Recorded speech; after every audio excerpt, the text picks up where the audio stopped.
You're absolutely worthless, Diana. Broke and pathetic, just like your father was. Those words hit me like a slap across the face as I stood in my childhood kitchen holding the eviction notice I just helped my mother open. Little did she know, the cash in my bank account could have paid off her mortgage 3 times over. But sometimes, the people who claim to love you the most are the ones who see you the least. I'd love to know which corner of the globe you're watching from. And if this story speaks to you, make sure to subscribe. Tomorrow's video is one you absolutely can't miss. In the morning, everything changed like any other Tuesday in October. I was sitting in my cramped studio apartment in downtown Portland, nursing my third cup of coffee while reviewing quarterly reports for my cryptocurrency mining operation. The numbers were good, really good. What had started as a side project tinkering with blockchain technology in my garage had quietly grown into something that generated more money in a month than most people made in a year. My phone buzzed against the cluttered desk.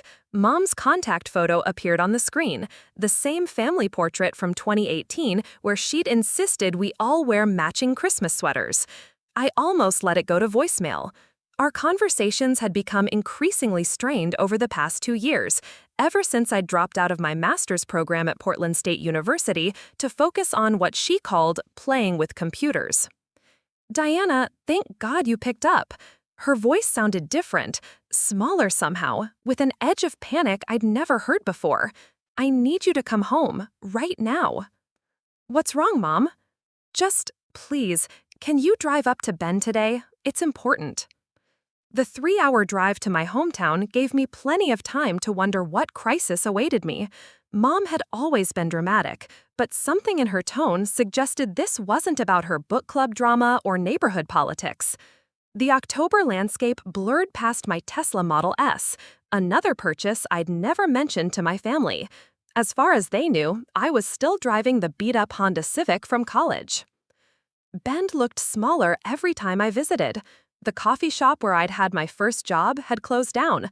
The movie theater where I'd had my first date was now a yoga studio. Everything seemed frozen in time, except somehow diminished. I pulled into the driveway of the house where I'd grown up, a modest ranch-style home with blue shutters and a front yard that Dad had obsessed over before his heart attack 5 years ago. Mom was waiting on the porch, and I immediately noticed how much older she looked. Her auburn hair, which she'd always kept perfectly styled, was pulled back in a messy ponytail. She wasn't wearing makeup, which was unheard of for Linda Green. Mom, what's going on? She handed me an envelope without saying a word. My hands trembled slightly as I opened it, though I couldn't understand why. Inside was a notice of default from First National Bank of Oregon. The house was 3 months behind on mortgage payments. They were initiating foreclosure proceedings. I don't understand, I said, scanning the document. I thought Dad paid off the mortgage years ago. Mom's laugh was bitter. Your father was good at a lot of things, Diana, but managing money wasn't one of them. After he died, I discovered he'd taken out a second mortgage to invest in some business venture that went nowhere. I've been struggling to make the payments ever since. Why didn't you tell me sooner? I could have helped. How did you help? The question came out sharper than I expected. You can barely afford that shoebox apartment in Portland. You dropped out of grad school to play video games all day. What kind of help could you possibly offer? I felt my face flush. Mom, it's not video games. It's a legitimate business. I've been trying to explain. Oh, please. She waved her hand dismissively. Diana, I love you, but you need to face reality. You're 26 years old with no degree, no real job, and no prospects. Your brother Michael is a doctor. Your sister Sarah runs her own marketing firm. And you tinker with computers in your apartment. The words stung because they contained just enough truth to be devastating. I had dropped out of my master's program. I did spend most of my time alone with computers. What she couldn't see, what I'd never found a way to explain, was that those computers were generating enough passive income to buy this house outright without touching my savings. How much do you owe? I asked quietly. $247,000, plus late fees and penalties. She laughed again, but there was no humor in it. Might as well be $2 million for all the good it does me. My teacher's pension barely covers groceries and utilities. I did quick math in my head. My business had generated $1.2 million in profit this year alone. The amount she owed was less than what I'd made in the past 3 months. But as I looked at my mother's defeated expression, I realized that telling her wouldn't change anything. She'd always decided who I was, who I'd always be in her eyes. There has to be something we can do, I said. Have you talked to the bank about a payment plan? Diana, listen to me. Mom gripped my shoulders, her fingers digging in harder than necessary. I need you to understand something. I've spent the last 5 years since your father died watching everything we built together crumble away. The medical bills, the business debts he hid from me, now this. I've called the bank every week for months. I've begged, I've pleaded. They don't care. Her voice was rising now, taking on the sharp edge I remembered from childhood arguments. And now here you are, my youngest daughter, and what can you offer? Nothing. Because despite all the potential you had, despite all the money we spent on your education, you chose to throw it all away to become some kind of computer hermit. That's not fair, Mom. Fair? She laughed, and this time it was harsh and ugly. You want to talk about fair? Fair would be having one child who could actually help when everything falls apart. Fair would be having a daughter who made something of herself instead of wasting her life on fantasies. I felt something cold settle in my chest. What are you saying? I'm saying that you're broke and pathetic, Diana. Just like your father was at the end. He had all these big dreams too, all these schemes that were going to make us rich. Look how that turned out. The silence that followed was deafening. I could hear the old grandfather clock in the hallway ticking away the seconds. A dog was barking somewhere down the street. Normal sounds of a normal afternoon, while my mother's words echoed in my head. Broke and pathetic. I should go, I said finally. Diana, wait, I didn't mean.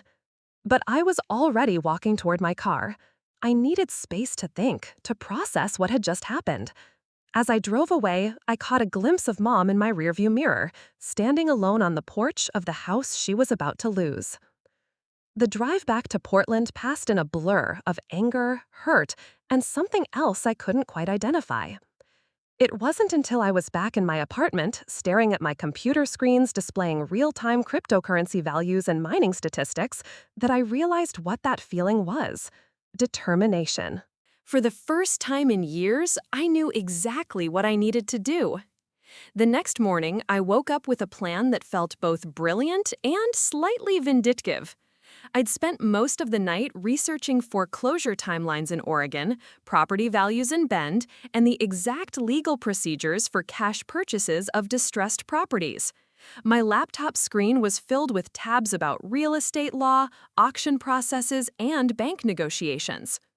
I made my first call at exactly 9 a.m. to Marcus Webb, a real estate attorney I'd found through Portland's cryptocurrency networking group. He specialized in rapid commercial transactions, the kind that happened when tech entrepreneurs needed to move fast on opportunities. I need to buy a house that's going into foreclosure, I told him after explaining the basics. Cash purchase as quickly as legally possible. How quickly are we talking? His voice carried the practiced calm of someone who'd handled stranger requests. The family has maybe 6 weeks before the auction. I want to buy it before then. That's aggressive, but doable if the current owner cooperates. Are they willing to sell? I hesitated. It's complicated. The owner doesn't know I'm the buyer yet. Marcus was quiet for a moment. Miss Green, I have to ask, is this some kind of revenge purchase? Because if it is, I need to know the full situation before I can advise you properly. It's not revenge, I said, surprised by how true that felt. It's more like clarity. Sometimes people need to see who you really are before they can understand what they've lost. Understood. I'll need you to provide proof of funds first. How much are we talking about? $300,000 cash. That should cover the debt plus enough extra to make it attractive. The phone went silent except for the sound of Marcus typing. Miss Green, I'm looking at your business account verification now. May I ask what exactly you do for a living? I found myself smiling for the first time since yesterday. I mine cryptocurrency. Started small, scaled up. Turns out I'm better at it than anyone expected. A lot of love and effort went into bringing this story to life. If you're enjoying it, we'd be so grateful if you'd subscribe to our channel. Now, back to where we left off. The next call was to Jennifer Martinez, a private investigator who worked with Marcus on complex property deals. I needed information about the bank handling Mom's foreclosure, their negotiation patterns, who had decision-making authority, and what kind of offers they typically accepted. First National Bank of Oregon, Jennifer said, reading from her notes. They're actually pretty reasonable with pre-foreclosure sales, especially cash offers above the debt amount. The property on Maple Street in Bend, I'm seeing the total debt at $247,000, but with penalties and legal fees, you're looking at closer to $260,000. What about timing?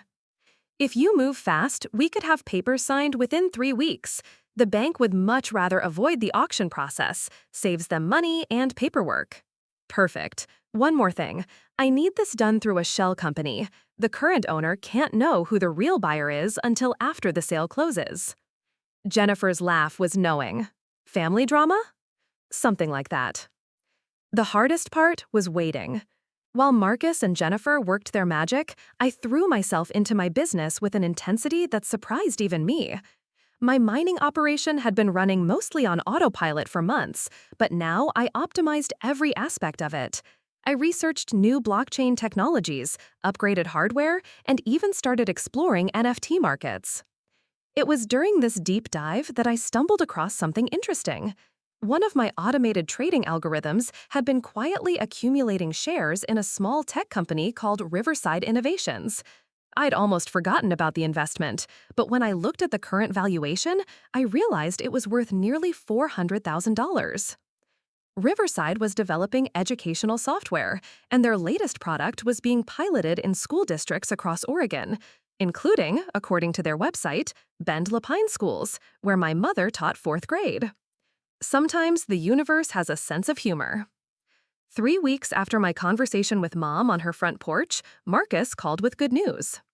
The bank accepted your offer, $280,000 cash with a 10-day close. The shell company, Green Valley Holdings, is officially under contract. And the current owner? Signed the papers yesterday. She seemed relieved, actually. Jennifer spoke with her briefly. Apparently, she'd been dreading the auction process.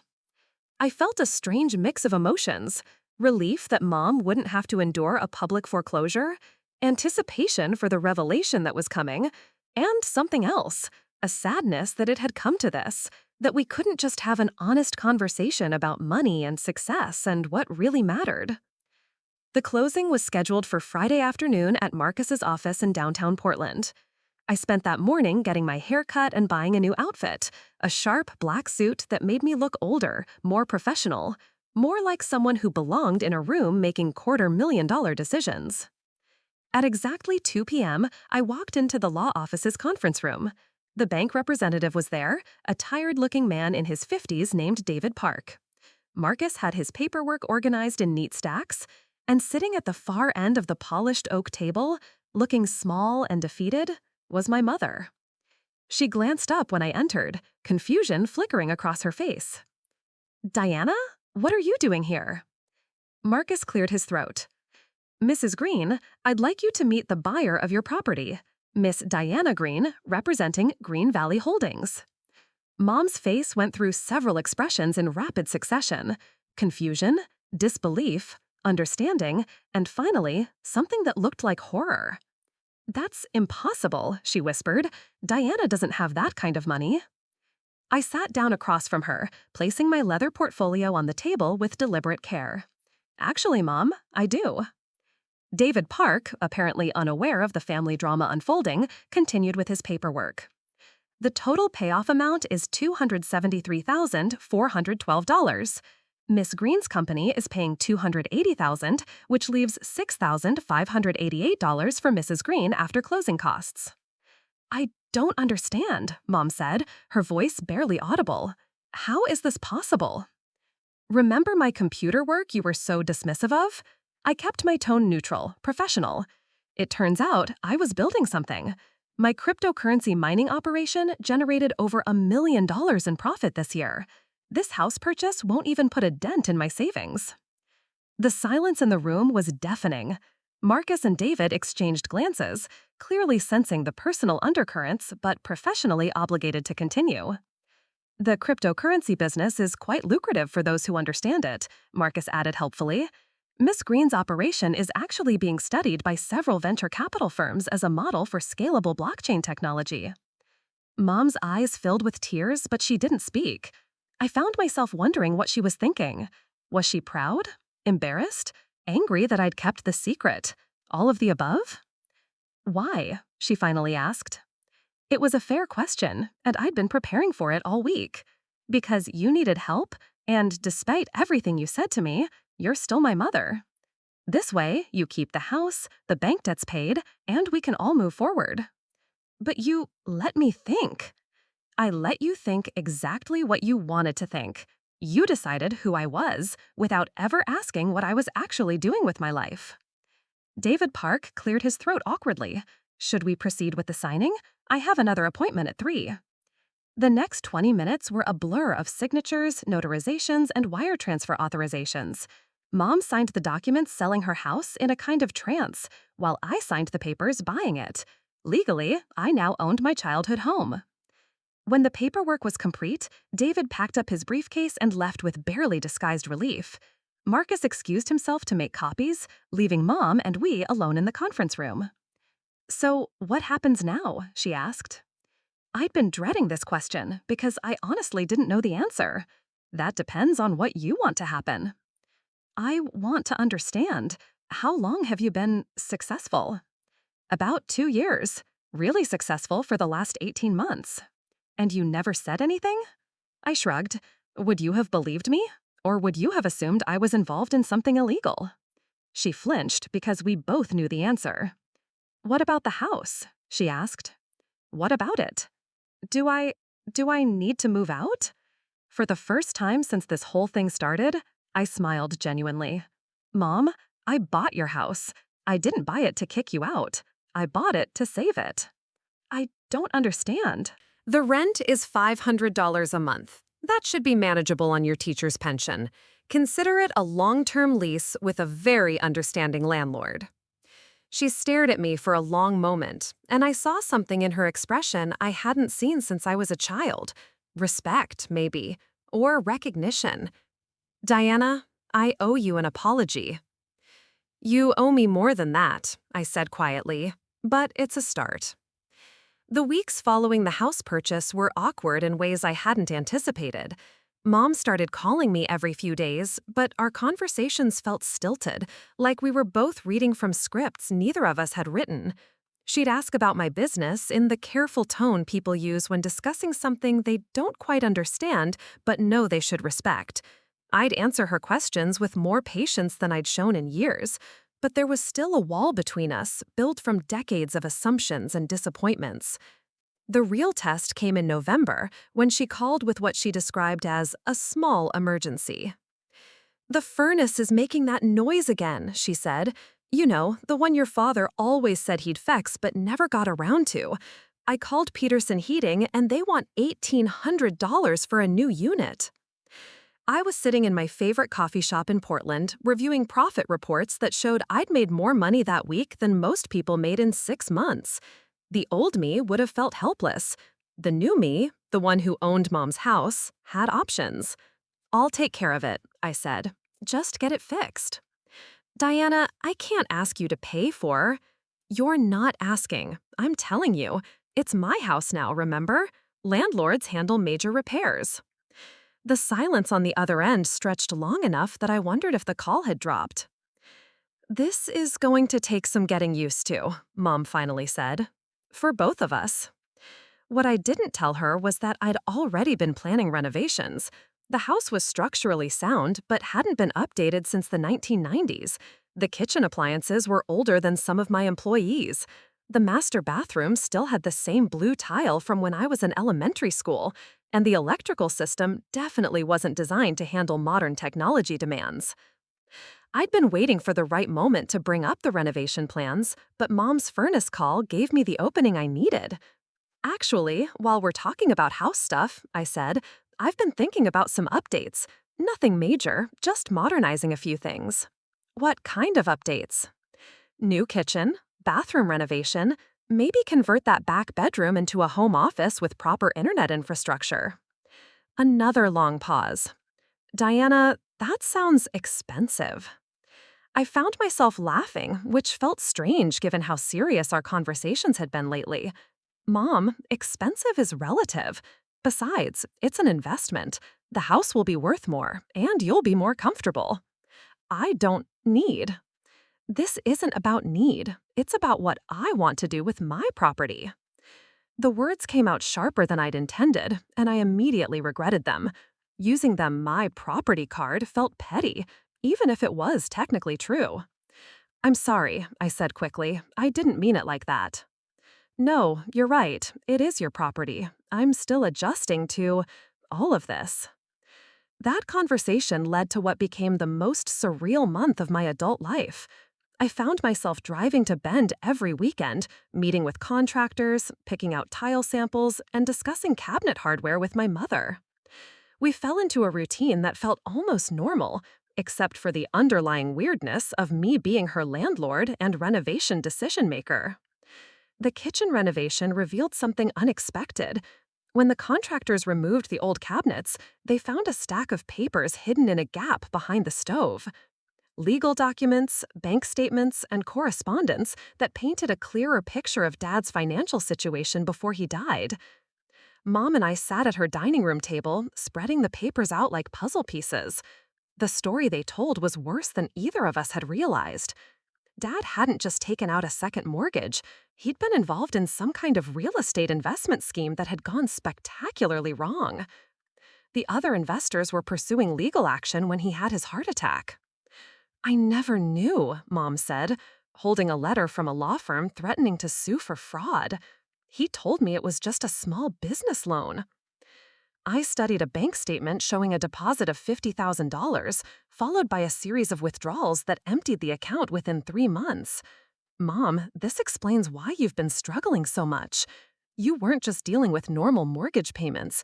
You were dealing with the aftermath of Dad's mistakes. She looked older in that moment, sitting surrounded by evidence of secrets her husband had kept for years. I thought I knew him, she said quietly. 32 years of marriage, and I thought I knew him.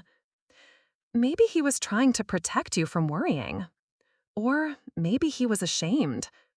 She picked up another document, something about a failed strip mall development in Eastern Oregon. Your father always had big dreams, bigger than his paycheck could support. I thought about my own journey, how my cryptocurrency venture had started with a few $100s and a lot of late nights. The difference was that I understood the technology I was investing in. Dad had apparently been chasing get-rich-quick schemes he didn't fully comprehend. The house renovation is going to cost about $60,000, I said, changing the subject to something more manageable.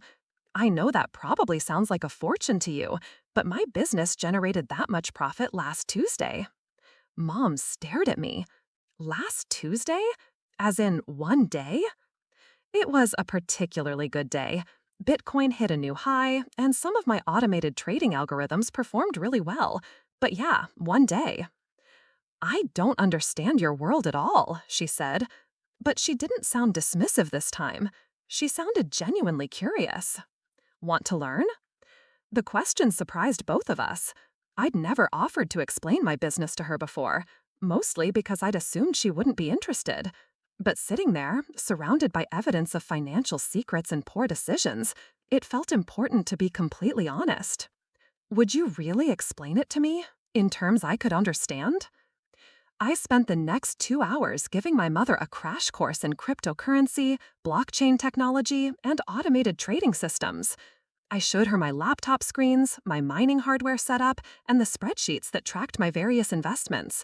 I explained how I'd started with $2,000 and scaled up by reinvesting profits and optimizing systems. She asked smart questions. Questions about security, about market volatility, about what happened if the technology failed. Questions that showed she was actually listening and thinking critically about what I was telling her. "So when I said you were playing video games," she said eventually, "you were actually building a business. A pretty sophisticated business, yeah. And when I said you had no prospects, you were already making more money than most people see in a lifetime." Essentially. She was quiet for a long time, processing everything I'd shown her. Finally, she looked up from the laptop screen where my trading dashboard displayed real-time profit and loss numbers. "Diana, I owe you more than an apology.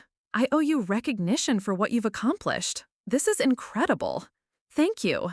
But I also need to ask you something, and I need you to be honest with me." I braced myself, not sure what was coming. "Why didn't you trust me enough to tell me? Before the house situation, before everything fell apart, why didn't you share this success with your family?" It was a fair question, and one I'd been avoiding thinking about too deeply. "Because I was afraid you'd react exactly the way you did react," I said finally. "You'd already decided I was a disappointment. I didn't think showing you bank statements would change your mind about who I was as a person. So you let me keep thinking you were struggling? I let you think what you wanted to think. There's a difference." She nodded slowly, like she was filing that distinction away for future consideration. "What happens now?" she asked. "Between us, I mean." I looked around the dining room where I'd done homework as a kid, where we'd had family dinners and birthday celebrations and Christmas mornings. In a few weeks, it would have new floors, fresh paint, and modern fixtures. But the memories would still be here, both good and complicated. "Now we figure out how to have an honest relationship," I said. "No more assumptions, no more secrets. We tell each other the truth, even when it's uncomfortable. Even when I don't understand your world? Especially then. Ask questions. I'll answer them." Mom reached across the table and squeezed my hand. "I'd like that. I'd like to understand the woman my daughter has become." It wasn't forgiveness, exactly, but it was a beginning. December brought complications I hadn't anticipated. My siblings finally found out about the house situation, and their reactions were predictably dramatic. Michael called me at 6 a.m. on a Saturday, his voice tight with the kind of controlled anger that only older brothers can master. "So I hear you bought Mom's house," he said without preamble. "Care to explain why you didn't think to involve the rest of the family in this decision?" I was barely awake, still in my pajamas with a cup of coffee that hadn't had time to work its magic. "Good morning to you too, Michael. Don't deflect. Sarah and I had a right to know what was happening. We could have helped." "Could you?" The question came out sharper than I'd intended. Could you have helped? Because when Mom was facing foreclosure, where were you? "I'm a resident, Diana. I'm working 80-hour weeks and drowning in medical school debt. I can't just write checks for hundreds of thousands of dollars. Neither could Sarah, I'm guessing." "That's not the point. The point is that we're a family, and families make decisions together." I walked to my kitchen window, looking out at the Portland skyline as morning traffic started building on the bridges. "Michael, when was the last time this family made any decision together? When was the last time any of you asked what I was doing with my life, or whether I might be able to contribute something meaningful?" The silence on the other end told me he was processing that question in ways he probably didn't want to. "Mom says you're some kind of cryptocurrency millionaire now. Is that actually true, or is this some kind of elaborate con?" I found myself laughing despite the tension. "You want to see my bank statements?" "Maybe I do." "Fine. I'll email you screenshots after we hang up. But Michael, I want you to understand something. I didn't buy Mom's house to exclude you and Sarah. I bought it because she needed help immediately, and I was the only one in a position to provide it. By becoming her landlord, that's not helping. That's complicated." He wasn't wrong about that. The landlord-tenant relationship with Mom had created weird dynamics that we were all still figuring out. She'd started asking permission for things, like hanging pictures or replacing light bulbs, which wasn't what I wanted at all. "It's temporary," I said. Once the renovations are done and she's more financially stable, we can figure out a different arrangement. What kind of different arrangement? That was the question that had been keeping me awake at night. I'm thinking about deeding the house back to her, as a gift. Michael went quiet again. When he spoke, his voice was different, less accusatory, more curious. That's a pretty big gift. It's her home. It should be hers. But not yet. Not yet. She needs to understand what happened with Dad's finances first. She needs to feel secure in her own ability to manage things before I hand over that responsibility again. The conversation with Sarah later that day was more emotional and somehow harder to navigate. I can't believe you let me complain about my marketing budget problems while you were sitting on millions of dollars, she said. We were talking over video chat, and I could see she'd been crying. Sarah, you never asked about my finances. None of you did. Because we thought you were broke. God, Diana, the last time I saw you, you were wearing jeans with holes in them and driving that beat-up Honda. I still drive the Honda sometimes. It's good for errands. Don't joke about this. Do you have any idea how stupid I feel? Last month, I almost offered to loan you money for Christmas presents. That hit me in an unexpected way. Sarah had been struggling with her marketing firm, and the idea that she would have offered me money while facing her own financial pressures made me feel guilty about the secrecy. I'm sorry, I said. I should have been more open about my situation. Why weren't you? I mean, really, what were you afraid of? I thought about how to answer that honestly. I was afraid you'd all treat me differently, that it would change our relationships in ways I couldn't control. As opposed to letting us think you were a failure? I never said I was a failure. You didn't have to say it. We all assumed it when you dropped out of grad school and wouldn't talk about what you were doing for work. She had a point. I'd been so focused on protecting myself from their judgment that I'd inadvertently encouraged it. Sarah, my business generates more money in a month than most people make in a year. I could help you expand your marketing firm, or I could invest in Michael's medical practice when he finishes residency. I could help all of us. But I need to know that you're interested in me as a person, not just as a potential investor. Of course we're interested in you as a person. You're our sister. Are you? Because for the past 2 years, every family conversation has been about Michael's medical training, or your business challenges, or Mom's retirement concerns. Nobody ever asked what I was working on, or whether I was happy, or what my goals were. Sarah was quiet for a long moment, and I could see her thinking through recent family interactions. You're right, she said finally. We did kind of dismiss you, especially after you left school. You dismissed the version of me you thought you understood. You never bothered to find out who I actually was. The real test of our changing family dynamics came during Christmas. For the first time in years, we were all gathering at Mom's house, my house, technically, but the legal ownership felt increasingly irrelevant. I drove up to Bend on Christmas Eve, my Tesla loaded with presents that reflected my new financial reality. High-end electronics for Michael, professional photography equipment for Sarah's marketing work, and a complete home theater system for Mom. The house looked different with the renovations nearly complete. The kitchen had been transformed into something from a design magazine, all clean lines and modern appliances. The hardwood floors gleamed under new LED lighting. Even the Christmas tree looked more elegant in the updated living room. This place is incredible, Sarah said, running her hand along the new granite countertops. It's like a completely different house. Same bones, better execution, I said, echoing what the contractor had told me about the renovation philosophy. Michael was examining the new smart home system I'd installed. This must have cost a fortune. Define fortune, I said, pulling ingredients from the new refrigerator to start Christmas Eve dinner. Seriously, Diana, what did all this cost? I paused in my prep work, considering how much detail to share. The renovation was about $65,000. The smart home system was another $8,000. The furniture and fixtures were maybe $15,000 more. Nearly $90,000, Mom said quietly, on renovating a house that isn't even yours to live in. It's an investment, I said, but even as I said it, I knew that wasn't the whole truth. No, it isn't, Sarah said, looking around the transformed space. It's a gift, a really, really expensive gift to show Mom that you love her despite everything. Sometimes sisters are annoyingly perceptive. Maybe, I admitted. Definitely, Michael said.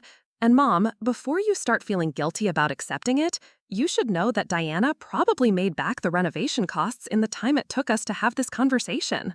That's an exaggeration, I said. Is it? Show them your phone app. I reluctantly pulled out my phone and opened the cryptocurrency portfolio tracker.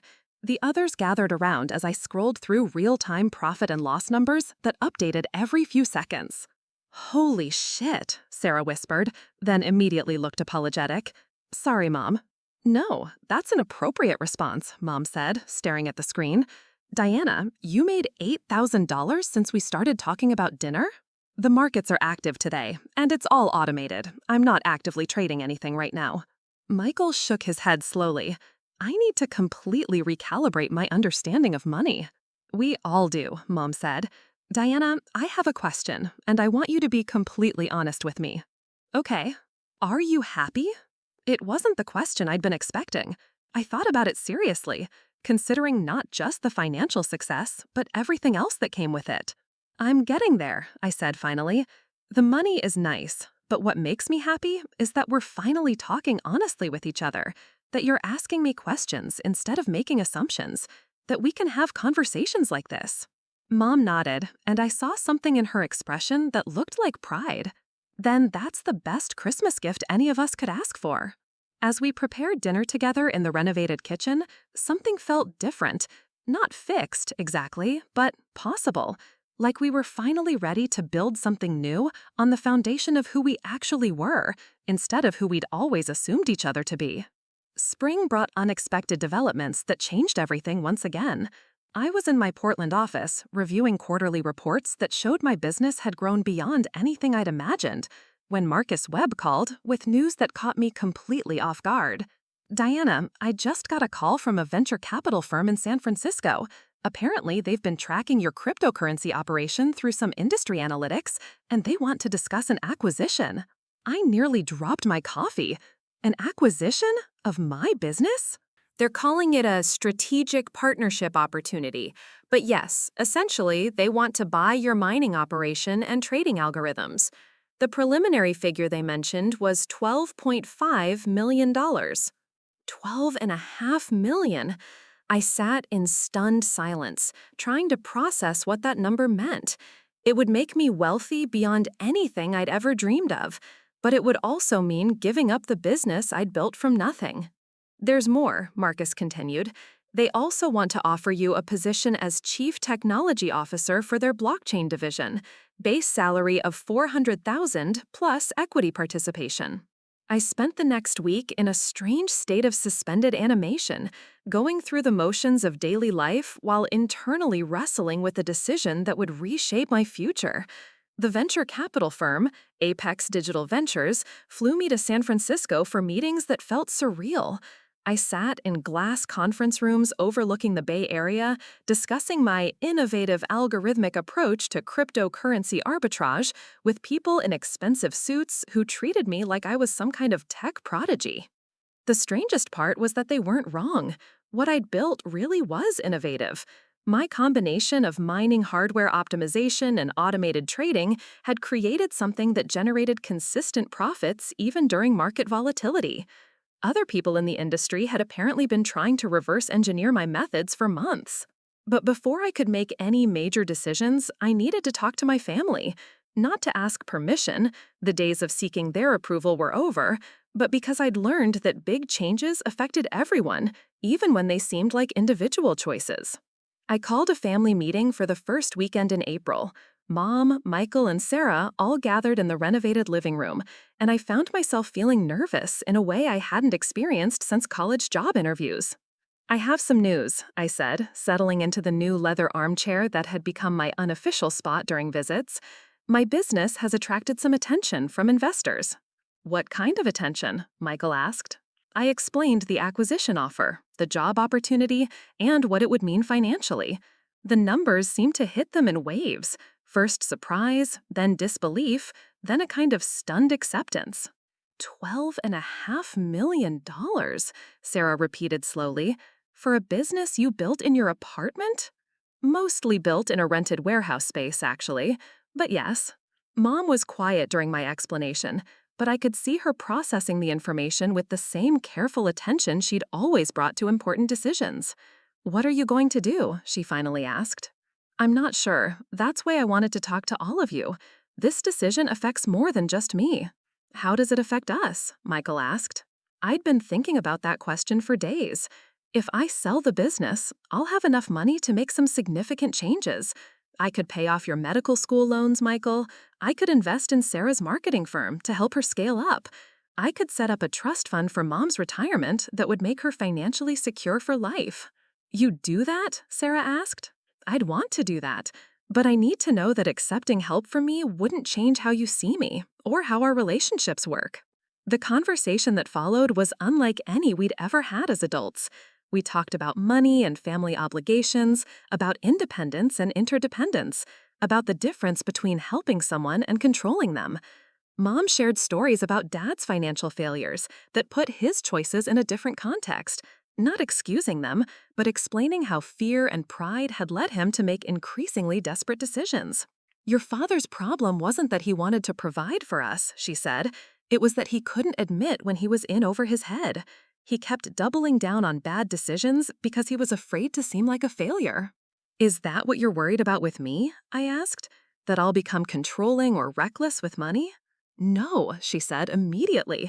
"What I've seen from you is the opposite. You've been generous without being condescending. You saved this house without making me feel like a charity case. Well, mostly without making me feel like a charity case." Michael laughed at that. "Mom, you've complained about being Diana's tenant at least a dozen times."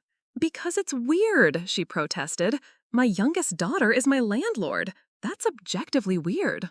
"Which brings up another decision I need to make," I said, "about this house." I pulled out a folder of legal documents that Marcus had prepared at my request. "I've had papers drawn up to transfer ownership back to you, Mom.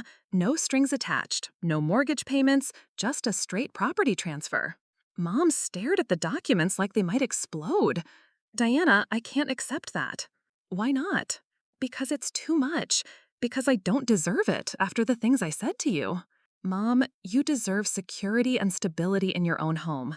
What you said to me hurt, but keeping you worried about foreclosure doesn't fix that hurt. It just creates more pain." Sarah was reading over the legal papers. "This would make the house completely hers? No rent, no lease agreement?" "Completely hers. Though I'd like to keep paying for maintenance and repairs, just because I can and it makes practical sense." "What about taxes and insurance?" Michael asked, falling into his practical older brother role. "I've set up an account that will automatically cover those expenses for the next 20 years. Mom was crying now, but they were different tears than I'd seen from her before. Not tears of frustration or defeat, but something that looked like relief mixed with gratitude. "You don't have to do this," she said. "I know I don't have to. I want to." The decision about the business acquisition took another month, but in the end, it felt inevitable. I accepted Apex's offer with some modifications. I kept partial ownership of my original algorithms, and I negotiated the right to continue some independent trading operations. The job as CTO would be based in San Francisco, but with significant remote work flexibility. The hardest part was leaving Portland. I'd built my life there, created my business there, figured out who I was there. But San Francisco offered opportunities for growth that I couldn't ignore. And staying in Oregon just to avoid change felt like the kind of fear-based decision that had gotten Dad into trouble. My last week in Portland was a whirlwind of packing, closing accounts, and saying goodbye to a city that had been good to me. The most emotional moment came when I handed over my apartment keys and realized I was closing a chapter of my life that had defined me for years. But when I drove to Bend for one final family dinner before the move, the sadness was mixed with excitement about what came next. We gathered in Mom's kitchen, her kitchen again, legally and emotionally, around the table where we'd shared so many meals over the years. The conversation was different now, easier. Michael talked about his plans for private practice after residency. Sarah shared her ideas for expanding her marketing firm with the investment I'd made. Mom described her plans to travel during summer breaks, now that she didn't have to worry about mortgage payments. "I have one more thing," I said as we were finishing dinner. I pulled out a small wrapped box and handed it to Mom. Inside was a key, Ornate, old-fashioned, more decorative than functional. It's a symbolic gesture, I explained.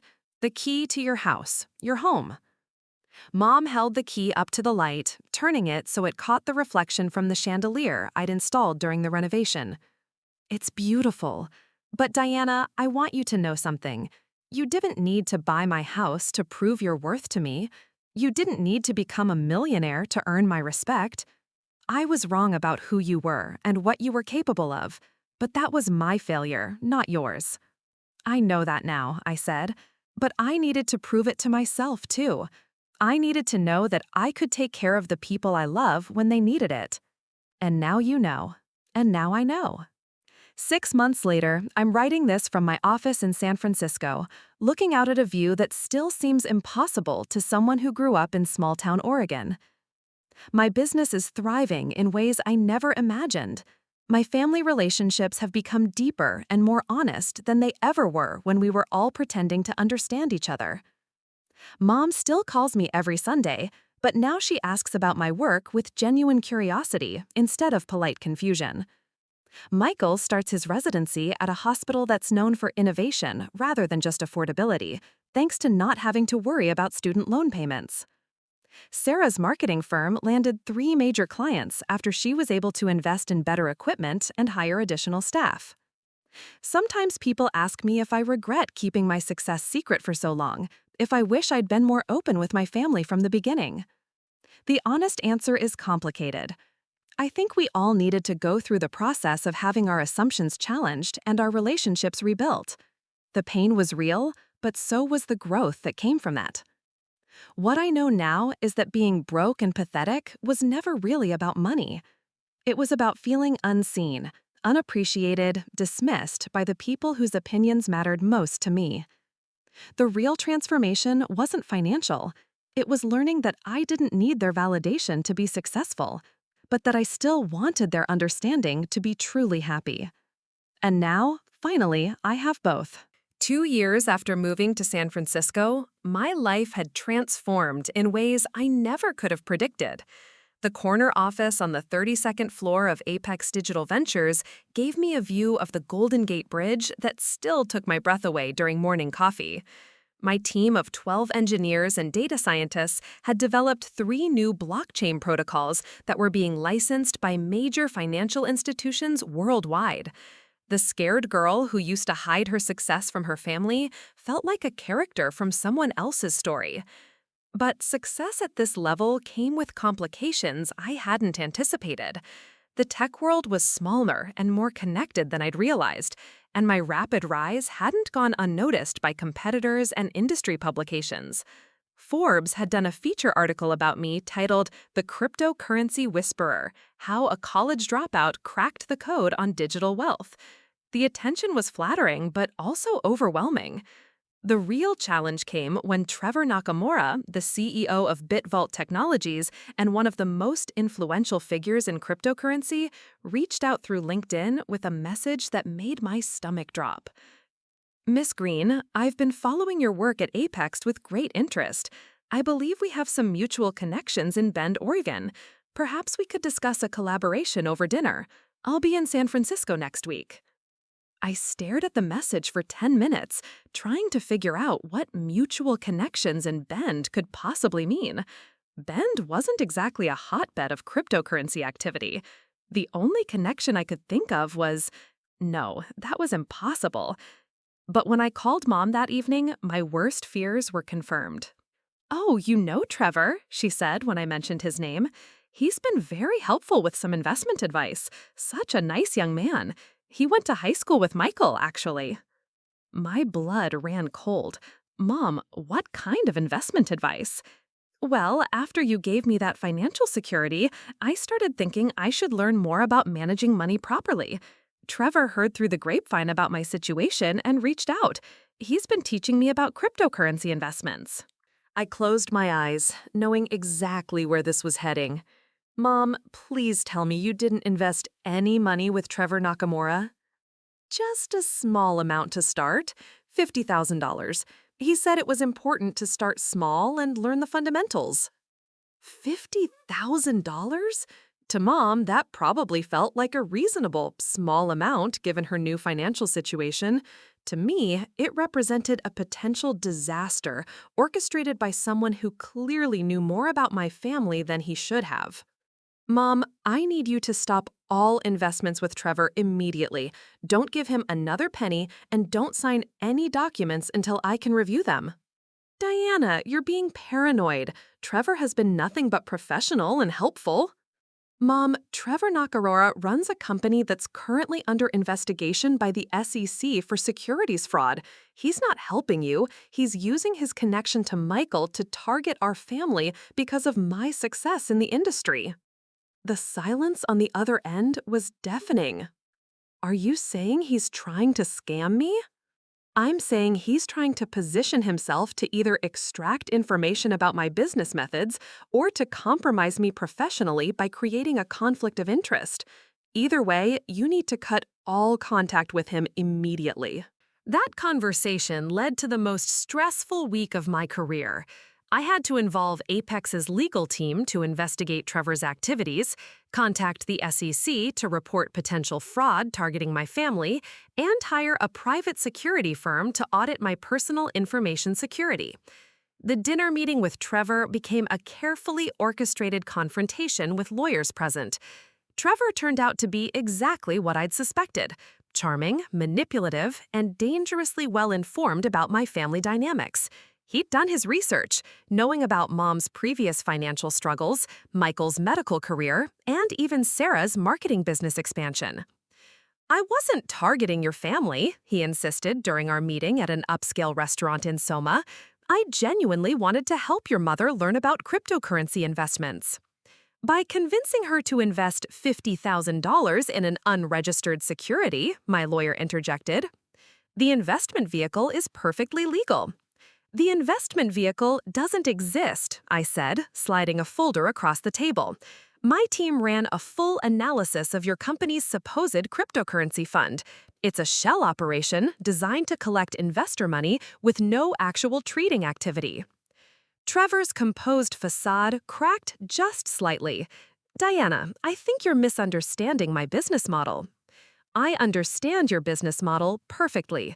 You identify successful people in the cryptocurrency space, research their families, and then target family members with fraudulent investment schemes. The goal is either to extract proprietary information or to create compromising situations that can be leveraged later. That's a serious accusation. It's a serious crime. The SEC is already investigating your operations. This meeting is your opportunity to return my mother's money and avoid federal prosecution. The legal resolution took 3 months, but eventually Mom got her money back, and Trevor's company was shut down by regulators. The experience taught me that success at my level came with responsibilities I'd never considered. My family wasn't just my family anymore. They were potential targets for people who wanted to get to me. But the Trevor situation also revealed something positive about how our family had evolved. Instead of trying to handle the crisis alone or feeling ashamed about being targeted, Mom called me immediately when I asked her to stop working with him. Michael and Sarah rallied around her, helping to document her interactions with Trevor and providing emotional support during the investigation. We'd learned to function as a team in ways we never had before. The resolution of the Trevor crisis coincided with another major development. Apex Digital Ventures was going public, and as CTO, with significant equity participation, I was about to become considerably wealthier. The preliminary IPO valuation suggested my stake would be worth somewhere between $40 and $60 million. $60 million. The number was so large it felt abstract, like discussing the distance to Mars. But the practical implications were very real. I could retire at 28 if I wanted to. I could start my own venture capital firm. I could fund research projects, start a foundation, or buy an island somewhere. Or I could do something that felt more meaningful than any of those options. The idea came to me during a family dinner in Bend, sitting around the kitchen table where we'd shared so many complicated conversations over the past few years. Michael was talking about the challenges facing rural healthcare, particularly the difficulty of attracting specialists to small towns like Bend. Sarah mentioned how many small businesses in Central Oregon struggled with digital marketing because they couldn't afford professional services. What if we could fix some of those problems? I asked. What do you mean? Mom said. I mean, what if we used some of this IPO money to create solutions for the kinds of challenges people face in places like Bend? Rural healthcare, small business support, educational technology for schools that can't afford the latest systems. Michael looked skeptical. That sounds like charity, not business. It doesn't have to be charity. It could be sustainable businesses that happen to focus on underserved markets. We could create a foundation that invests in profitable companies addressing rural challenges. Sarah was getting excited, like venture capital but with a social mission? Exactly, and we could base it here in Oregon, not in Silicon Valley. Bring some of that tech money back to communities that actually need it. The conversation that followed was unlike any we'd had before. We talked about creating jobs, improving infrastructure, and using technology to solve problems that affected real people in meaningful ways. Mom contributed ideas about educational technology based on her experience as a teacher. Michael shared insights about healthcare access issues. Sarah brought marketing expertise about reaching underserved communities. By the time dinner was over, we'd outlined a basic business plan for what we decided to call the Green Valley Foundation, a play on the shell company name I'd used to buy Mom's house years earlier. The IPO happened in November, and when the stock market closed on the first day of trading, my equity stake was valued at $57 million. I celebrated by taking my family to the most expensive restaurant in Portland and ordering champagne that cost more per bottle than most people spent on groceries in a month. But the real celebration came 6 months later when we officially launched the Green Valley Foundation with initial funding of $10 million. Our first investment was in a telemedicine startup that specialized in connecting rural patients with specialist doctors through high-quality video conferencing. The second was a digital marketing cooperative that provided affordable services to small businesses in agricultural communities. The third investment was the most personal. We funded the development of advanced educational technology specifically designed for small schools with limited budgets. The pilot program launched in 3 school districts: Bend La Pine schools, where Mom taught, a rural district in eastern Oregon, and a Native American reservation school in southern Oregon that had been struggling with outdated computer systems. Mom became our unofficial education consultant, helping to design programs that teachers could actually implement without extensive technical training. Michael joined our board as a healthcare advisor. Sarah left her marketing firm to become the foundation's director of community outreach. For the first time in our lives, we were working together towards shared goals instead of competing for attention or validation. The most surprising development was how much I enjoyed the foundation work. Creating wealth had been intellectually satisfying, but using that wealth to solve problems felt emotionally fulfilling in ways I hadn't expected. When the telemedicine startup reported that they'd connected over 2,000 rural patients with specialists who otherwise would have been inaccessible, the satisfaction was deeper than any quarterly profit report I'd ever reviewed. 3 years after that painful conversation on Mom's front porch, we gathered there again for Sunday dinner. The house looked the same from the outside, but everything else had changed. Mom was secure and confident in ways I'd never seen before. Michael was planning to open a clinic that would serve rural communities throughout Central Oregon. Sarah was developing marketing strategies for social enterprises across the Pacific Northwest. And me? I was finally comfortable with who I'd become and what I wanted to do with the resources I'd been fortunate enough to accumulate. "Do you ever miss it?" Mom asked as we were cleaning up after dinner. "The simple life when you were just running your business from that apartment in Portland?" I thought about the question seriously. There had been something appealing about those early days, when the biggest decision was which cryptocurrency to mine, and my biggest problem was optimizing hardware efficiency. "Sometimes," I said, "but I wouldn't go back. This feels more important." Even though it's more complicated? Especially because it's more complicated. Easy problems don't need solutions. Hard problems do. Mom smiled, and I saw something in her expression that I'd been chasing for years without realizing it. Not just respect or approval, but genuine admiration for the person I'd chosen to become. "I'm proud of you," she said, simply. "I know," I said, finally. As I drove back to Portland that evening, taking the familiar route through the Cascade Mountains I'd traveled so many times over the past few years, I found myself thinking about the journey that had brought me to this point. It had started with hurt and anger, with a desire to prove something to people who'd underestimated me. But it had evolved into something more meaningful. The realization that success without purpose was just an elaborate form of scorekeeping, and that the most satisfying victories were the ones that created opportunities for other people to succeed as well. My phone buzzed with a notification from my cryptocurrency portfolio app. Even after all the investments and donations and family support, my net worth had increased by another $100,000 while I was having dinner with my family. I turned off the app without looking at the details. Some numbers were less important than others, and I was finally learning to tell the difference. The girl who used to hide her success from her family was gone. In her place was a woman who understood that the best kind of wealth was the kind that made other people's lives better, and the best kind of family was one built on honesty, mutual respect, and shared purpose. It has taken years to get there, but sometimes the most important journeys are the ones that transform not just your circumstances, but who you're willing to become. Looking for more? We've got 2 amazing stories ready for you right on screen. If this one touched you, these are absolutely worth your time. Click to watch them now. And hey, subscribe and hit that bell to never miss our latest uploads.